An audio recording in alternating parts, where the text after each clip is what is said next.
Hi, everybody. Really good, meaty stuff. 30 minutes of NFL rumors, reporting, conjecture with John Middlekauff. Love it. First, though, presented by Netflix's Quarterback docuseries. So, one of the reasons you should be a nice guy or a nice woman is because if you work at a company long enough, many of the people you work with will splinter off. They'll leave. They'll move to another department. They'll move to a rival. They'll move cross town. They'll leave. And so companies more than ever are fluid. Employees more than ever are mobile. And so your reputation will travel. My dad used to say all the time, be nice to people, lubricate society, because at some point, your career will be decided by rooms you're not in. People, management will vote on you. Owners will discuss you. And so Kyler Murray is viewed recently as being dysfunctional. But Cliff Kingsbury, he was his coach. Cliff left, has all sorts of info on Kyler Murray. Steve Keim, GM, left, has all sorts of info. Keim also had a staff. Kingsbury had a staff. Look at the people over the last 3 years that have been with the Cardinals, executives, coaches, players, Larry Fitzgerald, that are now gone. And when people ask all those people about the Cardinals, they ask about one person in particular, Kyler Murray. So I defended Kyler Murray pretty righteously for his first 3 years. He kept getting better. He threw a beautiful football. He reminded me of a smaller Russell Wilson, who I think is a Hall of Famer. And it's a dysfunctional organization starting with ownership. So tough division, weird ownership. I kind of defended him. I said, I'd sign him. You're trapped. You got to have a guy. But what's interesting this offseason, as the Cardinals once again have blown up their coaching staff and made changes in the front office, it's amazing when I went to UFC or when I go out or when I'm at any sports function that involves anybody in the NFL, how many people are talking about Kyler Murray. And it's not good. So I always say, new information equals new opinion. If you were on a flight and you got new information from the radar, would you want the pilot to avoid a lightning storm or fly through it? If your doctor takes an x-ray, your son, your daughter gets new information, would you want to stick with what they thought the problem was? Or would you want them to function based on the new x-ray? Fans are always so beholden to, you said this a year ago. Yeah, no shit. Information changes. So my feeling on Kyler Murray today is different than a year ago. There is so much information now that has left that building that it's just incredible. Scouts, coaches, executives, people in this sport talk. And they talk about Kyler Murray. And I have a hard time with indifference. When you have to ask, it's Ben Simmons. Doesn't matter how good you are.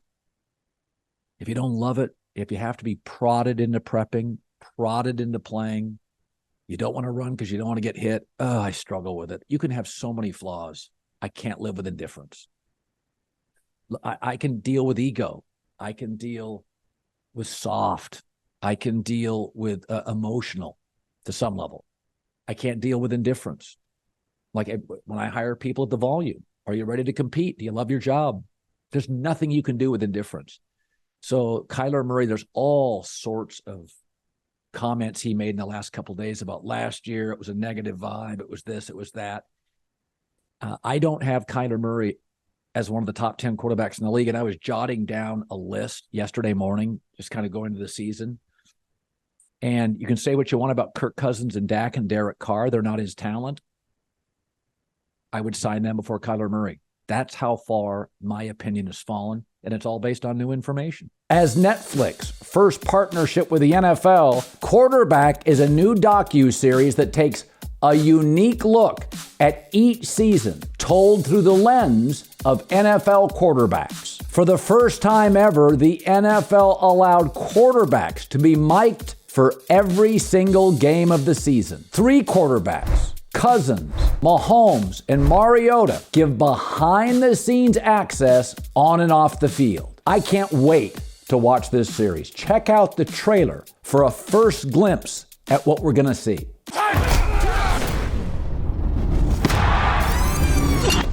I dedicate my life to football. I love to compete. At this point, all that really matters is winning. Wide short to cousin right. Clamp, 2-jet rip. Quarterback is more about the mental side. They're going to come after you. We're going to come back 6 days from now and do it again and again and again.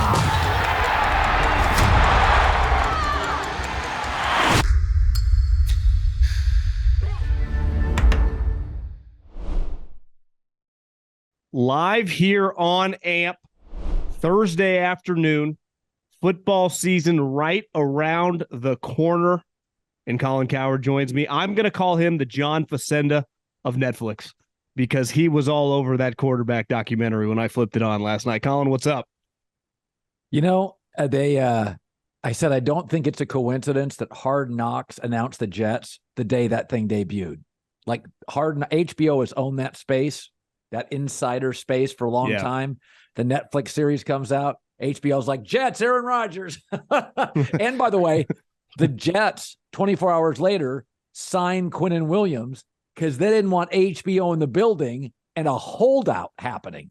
They didn't want any. I mean, you know how it goes. When you're in that building, if you had to have this intrusive film crew, you're just putting out fires before they get there. My take on Hard Knocks is every series we've ever watched either comes to a conclusion like Seinfeld or Friends, they tap out, or it gets canceled. Well, why does Hard Knocks have to go on in perpetuity when all these shows, Hard Knocks has to play to everything, right? The coaches, the players, obviously the star quarterback, but also the guy trying to make the team. I'm watching the quarterback docuseries, and I'm not trying to pub it just because we've been talking a lot about it. It's just the quarterback. I mean, it's just the quarterback, the offensive play caller, the head coach. That's all I want because the Hard Knocks is not giving me the inside. They don't talk shit about the players anymore. It's what I can get on all the teams' websites. To me, it's ran its course. Yeah, I think it's very PR heavy. I mean, you can literally tell HBO, turn the cameras off. There's no insight. Also, exactly. It's one of the reasons the NFL network's never been as successful as people thought it would. There's so much duplication on the market. FS1, ESPN, all day. All these radio shows talk NFL. So there's no unique conversations. Whereas baseball, the national talk shows don't talk it. Ever. ESPN, True. Fox don't talk. So MLB Network, those discussions aren't being had anywhere else, and it makes MLB Network the best of all the networks. It's like really, really strong, unique takes that have never been out in the sphere. And I think it's the same thing with HBO. Everybody's got access. It's ramped up over the last 10 years, and I just think it's sort of a milquetoast, seen that, heard that, viewed that. I last 2 years, I've just watched bits and pieces and sort of thought I was bored with it. For sure. If it wasn't for Aaron Rodgers, I would be out. I would say the one thing that stood out, I just watched the one episode on the quarterbacks, is it was just such an insight over Mariota's a good example of high character guy, physically has the tools, just isn't good enough. He's just not he's just not a good enough passer. Cousins, your classic overachiever, gives you everything he has, but it's not the most, just a little different, kind of weird. He's not, I would say, beloved in a locker room. And Mahomes is just the total package, has all the physical attributes and is absolutely beloved. Growing up in Northern California, you talk to anyone that played with Montana, they still love him to this day. He was just one of the guys, and obviously he was a great player. Brady had that, obviously great player, but those guys swear by him, the human. Mahomes, Travis Kelce goes everywhere with him. I mean, they are tied at the hip. Knowing people in that building, it's the human, because all these guys have the talent. Like Cousins is more than talented enough to be a top, a little bit better than he is, but something's just missing, and you watch Mahomes, you just go, God, the Chiefs struck oil on that bad boy. Well, there were several Raiders this weekend in Vegas several Raiders and maybe a coach or two at the UFC event. Yeah. And so I asked them about Derek Carr, and they all liked him. But they were all like, yeah, it was time. There wasn't that deep reservoir of allegiance, loyalty, or love. Respected him, thought he was a good dude, but there is something different. There are guys that it's a connectability. It's what I said about Aaron Rodgers. The guys liked Favre more than Aaron. Aaron's just a smarter version. Aaron, they're both kind of difficult, a little bit ad lib or off script, but I always preferred Aaron. I thought he was more efficient, less risky. But Aaron connects with a finite number of people. Bakhtiari, Randall Cobb, Jordy Nelson. There's been guys. It's not that he doesn't connect, but, Aaron's not for everybody. He's kind of a Hollywood guy. He's a little too cool for the room, never married, no kids, older player. Almost every old player in the NFL is married with kids. Everybody. Look at Mahomes. He's 26, 27. He's got a kid and he's married. So there's not many quarterbacks that are older, never married, no kids. I mean, you can name them on one hand. It just ever. So no, I think what Quarterback on Netflix illustrates is that there is the guy matters a lot, not just the arm talent. The guy. Yeah, I was listening to you this morning about Caleb, and being in Scottsdale now, they're going to be pretty terrible, I would imagine, the Arizona Cardinals. And I was thinking, I was on a walk last night. If I was him, I would think about Mahomes gets Andy Reid, Brady, Belichick, Montana, Young, Walsh. Where you go determines a lot of your success as a quarterback. A lot of stuff's out of your control, and Sam Darnold's going to be a good example, right? Who's clearly never going to live up to but what if he resurrected his career with Kyle Shanahan? It just shows you the power of infrastructure, a coach. I would be very hesitant of just the number. He's already rich. Just going to the number one pick if it's a shit organization, Colin. Well, also poor owner, defensive coach, no head coaching experience, bad roster. I mean, John Elway and Eli Manning were like, not going there. I would, if I was Caleb Williams, I would not go to Arizona. What I would say is I would trade my number one pick. I would take Harrison, the receiver, at number 2 with a number 2 pick, but I would trade the number 1 pick and I would get as many great players as I could. But Arizona has earned the disrespect. Arizona's reputation has been fostered and created through years of what players view as neglect of the facilities, neglect to them, the players. So I would have no problem with, I saw Elway and Eli Manning do it. Why can't Caleb Williams say, I'm not going there? Totally agree. I mean, you watch all these guys go into these terrible organizations. Bryce Young, we'll see how it plays out. Got a little lucky, right? Goes to an organization, owner has a ton of money, hires a real NFL coach in Frank. He has a fighting chance with the organization. They also have a defense. To me, a situation like that, I completely understand. But some of these teams in recent memory that are drafting number 1 derail your career. Let me throw this at you. So, I mean, one of the coaches that's clearly on the hot seat is Brandon Staley with the Chargers. 100%. No question. If they don't make the playoffs, defensive coach, 3rd year, wasting Justin Herbert's career, it'll be the only elite quarterback in the league that's not like growing, right? So my takeaway is if they don't make the playoffs, and in the AFC, you got to win those close games, Chargers, which historically you haven't, right? You just can't give away games when you outplay teams. If they fire Brandon Staley, I think they'll make the call to Lincoln Riley. But what saves USC is that he makes over $10 million a year and that he'd want 15. Yeah. Because he could stay at USC as long as he wants. And I think Kellen Moore would get the job because the Spanoses historically don't spend on coaches. You could give Kellen 4.5, 4.5, 5.5, 6.5. But I think the 2 coaches, because you can't go from defensive coach to defensive coach. No. If you'd have to go offense.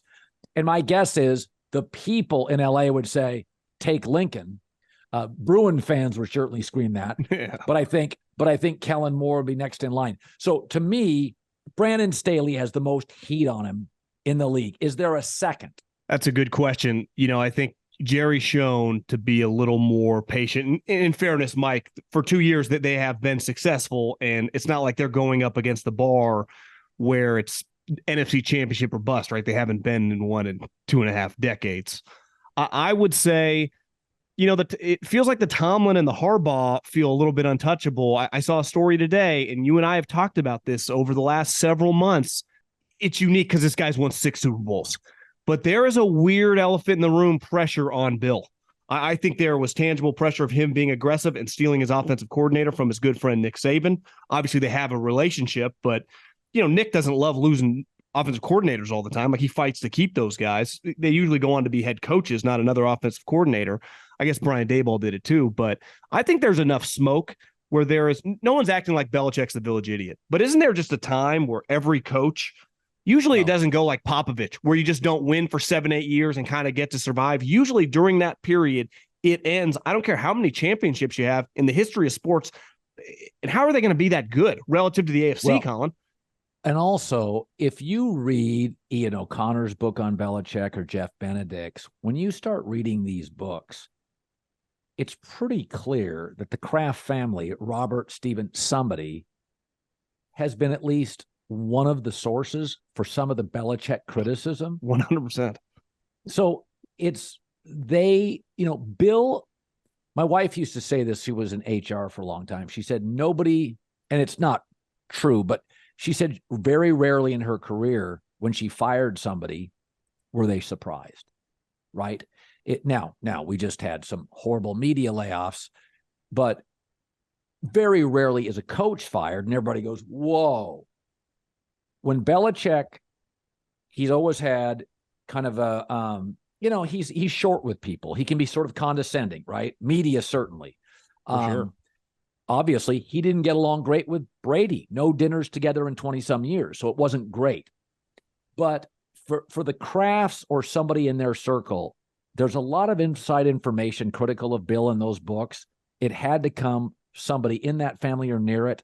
I think they would first go to him and talk about a 7-figure consulting role. But fourth place is fourth place. And I think the minute he went defensive coordinator to offensive coordinator, he sort of laid the groundwork. Because what happened is he not only made the offense worse, it's a little bit of a speed bump for Mac Jones. And reportedly, Ben Volen said this week that Mac Jones and his family have forged a relationship with the Crafts. So smart. So they're hearing things. They're hearing the frustration. I don't think it's outrageous after the year if Bill steps down and there's a backdoor deal of some noteworthy monetary value. I just don't see in the AFC. I mean, they would have to have the number one defense in the league. They would have to just be an incredible special teams team. Now, granted, they've been good in those units, but I'm talking the cream of the crop. Because just look at their offensive personnel. It's not explosive enough. And you can't just go 1987, try to run for 2,800 yards in this current league, especially in the division they're in, which can all score points, right? Have explosive quarterbacks. That's the other thing. When you're an owner or, and the fans, you get to see the Miami Dolphins offense and Josh Allen and now Aaron Rodgers. That's 6 games, right? That you're watching start to finish. And you kind of really know. And they've had a front row seat now on Josh Allen kicking their ass for a little while. And now with Tua being more explosive, or even if Mike White has to play, the amount of talent they have on offense, they're going to score points in Miami. So I'm with you. I think he has – I think trouble is ahead.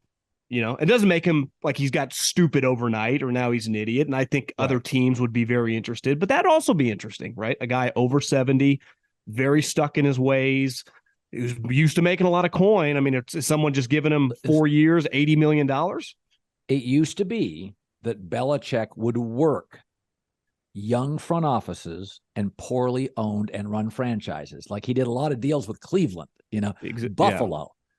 The fact that he re-signed Devontae Parker, who is last in the league 3 years in a row at separation, the fact that they signed Juju Smith-Schuster, the Chiefs worked the Patriots. The Chiefs got the value in the ring, didn't have to pay Juju.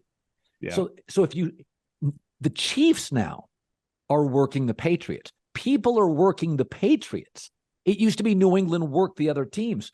So by signing Devontae Parker and not having really a high-end tight end, What does it do? It makes Mac Jones less crucial. This team can win one way now. Run game and defense. That's it. There is no, because Mac's not an off-script player. So what it does is it forces, Devontae Parker can only be schemed open. He doesn't get open. So what it does, it forces Mac Jones to be incredibly coachable. Who in the world in this league, what offensive coach would re-sign Devontae Parker for 3 years? None. It's insane. It's insane. So it really forces Mac Jones to play Bill's way. That's what it feels like to me. Juju Smith-Schuster, kind of a slot guy, doesn't really separate. Devontae doesn't separate.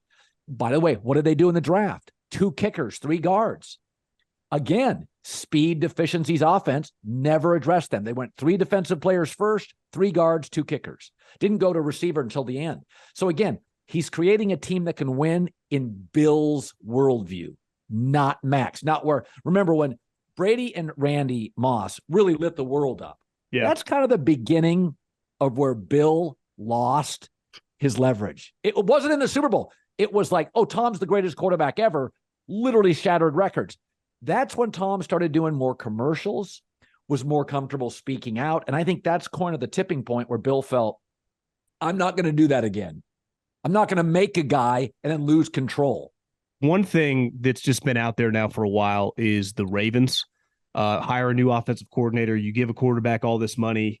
You want to pass the ball. And it's just, I struggle with when you do something really well, stick with that and then mold around that. One thing Lamar has had a lot of success is obviously running the ball. Now you have to adapt an offense. Everyone does. But I think it's pretty risky to just try to spread that bad boy out and let her rip. And I know they invested in Odell Beckham. They drafted a first-round wide receiver. They are, I'm sure, going to try to get away from that 3 running backs behind Lamar, the zone read, just hammer you, because that's what he wants to do. And historically, when you pay a guy, you want to mold him into more of a passer. But to me, that's a very slippery slope, Colin, because when you're good at something, you ride that. His speed and athleticism is really what makes him an elite player when he's rolling. Yeah, you're a former scout. I thought in year 3, I thought the label of can't throw, not that I dismissed it, but I thought in year 3, he became situationally a little better thrower than he gets credit for. Like his first year, he was a runner. His second year, he was a runner, good thrower, leading in a game or play action. He needed clarity. He needed space in year 2. So when they were leading, but when he was behind, remember, he struggled to win from behind for the first couple of years. So when coverage, that's where Mahomes is the best quarterback ever.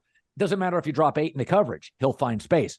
Lamar's first year and a half was mostly played well with a lead, great on 2nd and 2, 3rd and 1, play action. I did think in year 3, he became a better, I thought he was better throwing when you knew he was throwing. Like Russell Wilson's not a great pocket passer, is he? No, there's nothing wrong without, most people are not going to be Brady, Manning, or Brees. So when you have the athleticism attribute that makes, I think Mahomes is probably in the middle, good athlete, like Josh Allen, high-end athlete. Andrew Luck, when he was playing, high-end athlete. That's what separates your skills, right? And Lamar's skill, I don't even mean always running down the field. I just mean scramble plays. Like some of the plays Kyle Shanahan uses, the boots and the nakeds to just get you moving, keeps the defense a little bit on their heels. Like the Jared Goff, guys like that don't really have the ability to do that. Kirk Cousins. So when they get themselves in a predicament and everything's not on time, it's kind of fucked, right? Because they can't ad lib. And that's the Mac Jones thing. I tend to lean, just being around Andy Reid, likes more athleticism, back to the West Coast offense, which they all learned from Walsh to Holmgren. They like a guy to just be able to move just because it opens up the playbook. And a lot of times plays, if you don't have Manning or Brady, most guys can't just make things happen on their own from within the pocket if it's not there. So your feet can keep you alive. Really what make Russell such an elite player in his prime was not necessarily running down the field like Lamar Jackson or Kyler Murray. It was behind the line of scrimmage, keeping it alive, and then pushing the ball, 20, 30 yards to get explosive plays. And I think that's the Caleb Williams, the Drake. That's really the modern day player, right? Is much more Trevor Lawrence, all the Herberts, it's much more of an athletic position than it used to be more of these Eli's, Rivers, those guys maybe are more likely to play baseball now and pitch than they are to be star quarterbacks. I have kind of a theory on Russell that remember how mad he was when he went to the Super Bowl and watched Brady win another one, and he was reportedly upset because Tom had so much to work with. When he was sitting next to Goodell at the Super Bowl? Yes. And he was frustrated because he had a defensive coach and Brady had Bruce Arians. And he felt it was a run-dominated offense, whereas Tom could throw to Gronk and AB and Mike Evans and Chris Godwin. And so it was reported that he was very, very frustrated, very, very frustrated. And he went back, and that kind of blew stuff up. And so when he went to Denver, it wasn't a shock because he had a no-trade clause, and Denver had, remember, good young receivers, Hamler, Jerry Jeudy. They were thought of as having some very interesting young pieces. Garrett Bowles, left tackle, who eventually got hurt last year. But it's interesting because last year, as I watched Russell, it wasn't that he couldn't run. If you went to late game situations, he was still highly effective. He's never been a burner. He was just elusive. He bought time. And so you'd get into these late game situations and you're like, Russ, you're cooking. Well, why can't you do this in the first 3 quarters? And my belief was that Russell wanted to prove when he got this contract with Denver, I can throw it from the pocket. I'm not going to be run-around guy like Kyler Murray. I'm not going to be run-around guy. He didn't like to be pigeonholed.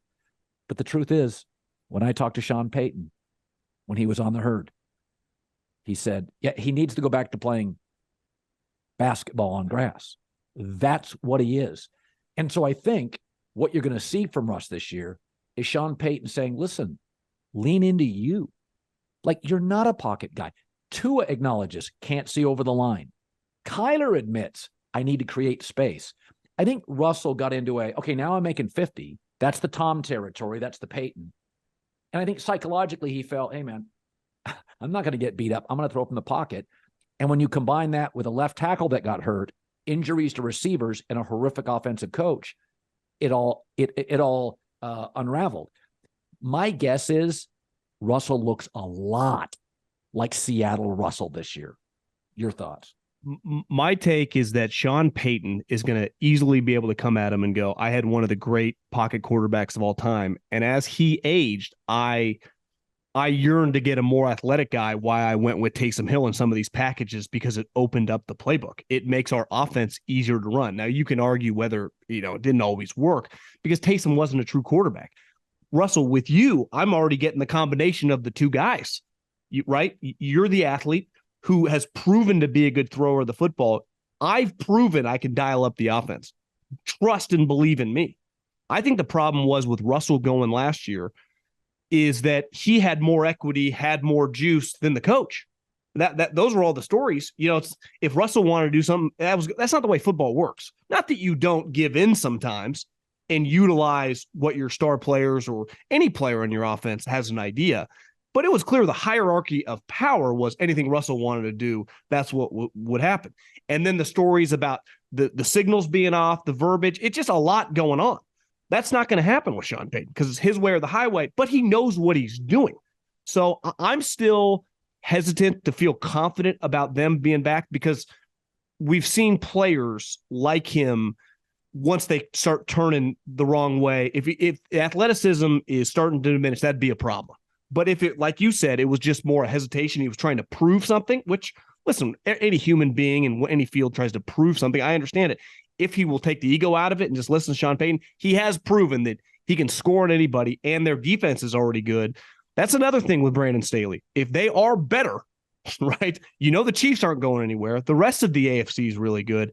That would be a problem for the Chargers, who have no business not being a really good team. I think that we thought that division was going to be the best last year coming in, the AFC West. I think this year it's more the year because now Denver is legitimate. Herbert should be even better. I think Kellen Moore's pretty good. I actually think that if they ended up doing that transition, wouldn't be the craziest thing. Because the other thing with Lincoln Riley, right, at the end of the day, USC can always cut a check to match whoever, right? Jerry Jones, definitely Dean Spanos, who has the money. He's just sometimes hesitant to pay it on the coaches. And Kellen now, Lincoln, I mean, I think he's pretty comfortable in his situation. They got it rolling, getting all these SEC transfers. The transfer portal is going to change their operation. That they feel like that. I wouldn't want to say heavy favorites, but they should win the Pac-12 this year. Definitely not get beat by Utah twice.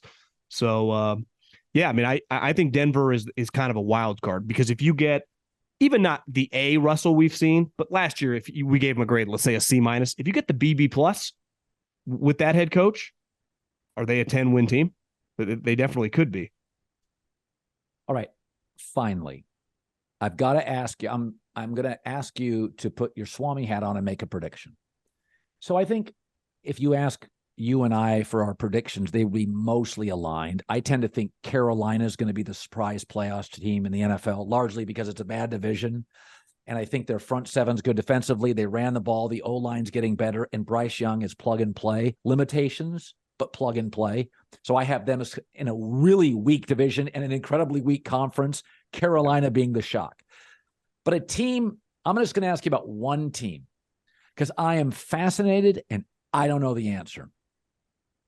By Thanksgiving with the Chicago Bears, are we going to say Justin Fields is it? Justin Fields doesn't work? Because I argue tight end wide receiver group this morning is more than capable. Kmet, Tanyan, Mooney, DJ Moore, Claypool III. Like, that's more than adequate. O-line was PFF had him 15th. I think they found a left tackle. Last year, remember, they went heavy into the O-line a couple years ago. A couple of those guys hit. Your prediction on the Chicago Bears season? I'd bet against it, just because he hasn't shown anywhere near being the passing. That element of the position is such a major question mark and hasn't even been remotely close. Now, I know everyone's like, he hasn't had the talent around him. They got DJ Moore. I would bet against it. History would show that doesn't work. And I think they kind of knew it, but there was a big picture. They had to reset the franchise. The trade was so lucrative. It didn't matter. Getting DJ Moore, if they end up drafting a quarterback this next year, is the right big picture move. And he's a good guy. People like him. And he's such a great athlete that he can just function. But Colin, I think the stat is that last year, the Colts, for example, who were down all the time, I think averaged like 36 passing attempts a game. The Bears were well under 25, I think at 22. So that shows you the coaches who are still there coming back did not even – when you're shitty, you pass it, whether you and me are the wide receivers, whether you got Jerry Wright, you're trying to win, right? And they just refuse. So to think that there is going to be some dramatic jump, especially that they have unproven coaches. That's the other thing. If you told me that he was around Sean McVay and Andy Reid and Kyle Shanahan, you go, okay, I'm gonna give him the benefit of the doubt with his physical tools. I loved him coming out. I remember I would have taken him beside Trevor Lawrence. I thought the Jets should have taken him at 2. The Niners definitely should have taken him at 3, just because of the physical tools. And then it's on the coaches to mold it. But I think it's pretty concerning. And he's a classic guy where everyone gets bullish in an offseason where nothing's really changed besides some talent around him. But you've seen DJ Moore dominate on some teams that lose a lot of games, right? So it's just that would I would bet against it. Now, are they going to be crappy enough to be drafting 1 or 2? Probably not. But they do have some now draft ammunition, to get up. I think we talk a lot about Caleb Williams, but I think Drake May is going to be viewed as, like a 1B level guy. I mean, I think that the buzz on him, my scouting buddies, Caleb just is a wow guy. Anyone that sees him live, but I think Drake's pretty damn close to that. Big, huge arm. Saban was all over him out of high school. Again, tried to buy him last year in the offseason. I think he's the real deal. So I think it's one of those draft classes that's going to be viewed coming out. Now things change once you're, the Zion, Ja Morant, like 2 can't miss guys, and their talents can't debate. They got some eating problems and some gun problems, but I think Caleb and Drake are going to be viewed as just a pretty special. And the difference of some of these classes that have been viewed like that a couple of years ago, the Zach Wilson and Trey Lance, clearly that year with the COVID was all messed up. These 2 guys are going to play a lot of football against a lot of big time teams, night games with the lights on, with all these scouts coming through for multiple years. So there's going to be a lot of evidence on both of them, which there already is. I mean, I would imagine if you went around the draft boards right now, they're pretty entrenched at number 1 and number 2. John Middlekauff, host of 3 and Out and Go Low podcasts on the Volume. As always, buddy, this was great. Love the hat. Colin, looks good. Have a good weekend.